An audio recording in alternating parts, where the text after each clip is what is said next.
ओम सादर नमस्ते जी। आप सबका हार्दिक स्वागत है हमारे चैनल आर्य टू आर्य में। आइए हम अपनी वैदिक कक्षा का फिर से आरंभ करते हैं और आज का हमारा विषय रहेगा सुख और दुख कौन भोगता है। जब हम सुख दुख की बात करते हैं तो बहुत से लोगों के मन में प्रश्न आता है कि सुख दुख तो हर प्राणी ही भोगता है, जबकि हम चाहे वह चींटी हो, हाथी हो, कछुआ हो, मच्छर हो, मनुष्य हो, पशु हो, पक्षी हो, जीव जंतु हो या पेड़ पौधे हो, ये सभी प्राणी ही सुख दुख भोगते हैं। लेकिन जब हम इस पे विचार करते हैं कि आखिर सुख दुख का अधिकारी है कौन, कि ये जो सुख और दुख भोगता है ये मूलतः भोगता है, तो भोगता कौन है। जब इसका विषय निकल कर आता है कि सुख और दुख कौन भोगता है, तो इसका उत्तर होता है सुख और दुख जीवात्मा भोगता है। जब हम जीवात्मा के विषय में पढ़ते हैं तो लोग प्रश्न करते हैं कि ये जीवात्मा किसे कहते हैं। संसार में बहुत से लोगों को मानना यह है जो मनुष्य के शरीर में आत्मा होती है उसे जीवात्मा कहा जाता है। जो अन्य प्राणियों के शरीर में आत्मा होती है उसे जीवात्मा कहा जाता है, या जिसने अभी तक शरीर नहीं लिया है उसे जीवात्मा कहा जाता है। आइए इसको भी समझ लेते हैं। जीवात्मा किसे कहते हैं? प्रकृति और आत्मा से बने प्राणी को जीवात्मा कहते हैं। ये जो प्राणी है, प्राणी को ही जीवात्मा कहा जाता है। जब हम कहते हैं कि सुख और दुख कौन भोगता है, सुख और दुख जीवात्मा भोगता है। जीवात्मा किसे कहते हैं? प्रकृति और आत्मा से बने प्राणी को जीवात्मा कहते हैं। प्राणी किसे कहते हैं?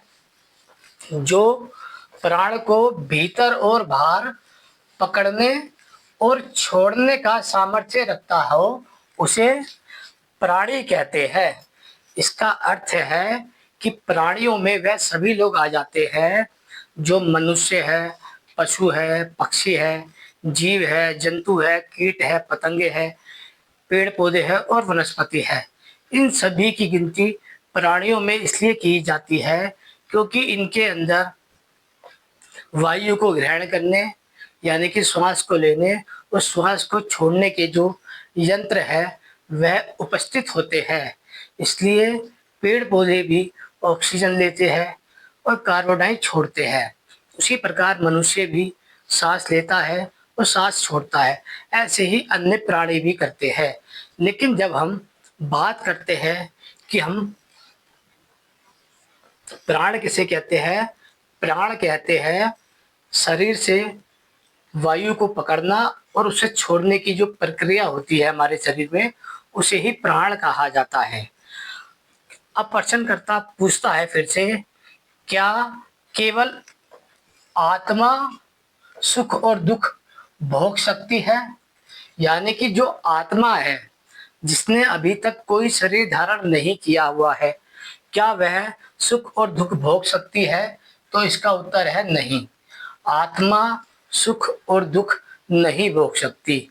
आत्मा सुख और दुख भोगने के लिए शरीर धारण करती है। उसी प्रकार क्या केवल ये जो प्रकृति का शरीर जड़ है, ये जो प्रकृति है, क्या ये सुख और दुख भोग सकती है?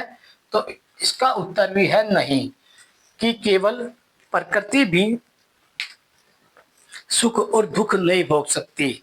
चाहे वह अग्नि हो, जल हो, वायु हो, सूरज हो, चंद्रमा हो, नक्षत्र हो या आकाश तत्व हो, इनमें से कोई भी तत्व जब तक आत्मा के संपर्क में नहीं आता है तब तक वह भी सुख दुख नहीं भोग सकता। क्योंकि सुख दुख भोगने के लिए मन, बुद्धि, चित्त और अहंकार चाहिए होता है। जब तक आत्मा और आत्मा और प्रकृति, क्षमा कीजिएगा, आत्मा और प्रकृति इन दोनों का संबंध नहीं होता, जब प्राणी नहीं बनता, जब जीवात्मा नहीं बनता, तब तक कोई भी आत्मा सुख और दुख को नहीं भोग सकती। जब तक हम इस सुख और दुख के विषय को नहीं समझ जाते, तब तक हमें अन्य कोई विषय समझ नहीं आते। फिर प्रश्नकर्ता पूछता है हमसे कि जब सुख और दुख कौन भोगता है? तो इसका उत्तर है सुख और दुख जीवात्मा भोगता है। जीवात्मा किसे कहते हैं? जीवात्मा प्रकृति और आत्मा से बने प्राणी को कहते हैं। प्राणी किसे कहते हैं? जो प्राण अर्थात वायु श्वास को भीतर और बाहर पकड़ने और छोड़ने का सामर्थ्य रखता हो उसे प्राणी कहते हैं। क्या केवल आत्मा सुख और दुख भोग सकती है? उत्तर है इसका नहीं। आत्मा सुख और दुख नहीं भोग सकती। क्या केवल प्रकृति सुख और दुख भोग सकती है? तो इसका उत्तर है नहीं। आत्मा और प्रकृति जब तक ये दो एक नहीं हो जाते, तब तक ये सुख दुख नहीं भोग सकते। इसका बहुत सरल सा विषय है कि आत्मा को जब तक शरीर में है, तब तक ही उसे आप दुखी, पीड़ित या डर भयभीत कर सकते हैं। जब वो शरीर से निकल जाती है, तब वह ना ही डरती है, ना ही भयभीत होती है, ना ही उसकी कोई इच्छाएं होती है, ना ही उसकी कोई कामनाएं होती है, ना ही वह कुछ चाहती है और ना ही उसकी कोई मनमानी इच्छाएं होती है। शरीर में रहने तक ही आत्माएं इच्छा प्राप्त करती है। शरीर छोड़ने के बाद उसकी इच्छाएं भी समाप्त हो जाती है। जब वह उस नए शरीर में जाएगी, तो वहां पर नई इच्छाएं प्रकट करेगी। लेकिन आत्मा बिना शरीर के कभी इच्छाएं प्रकट नहीं करती और शरीर कभी बिना आत्मा के इच्छाएं प्रकट नहीं करता। आत्मा और प्रकृति जब तक संपर्क में नहीं आते, तब तक वह जीवात्मा नहीं कहलाती, तब तक वह प्राणी नहीं कहलाता, तब तक वह किसी भी प्रकार की चेतन सत्ता के अंदर नहीं आता। आशा करते हैं विषय सरलता से समझ आ गया होगा। यदि समझ आ गया है तो लाइक कीजिएगा। ओम नमस्ते।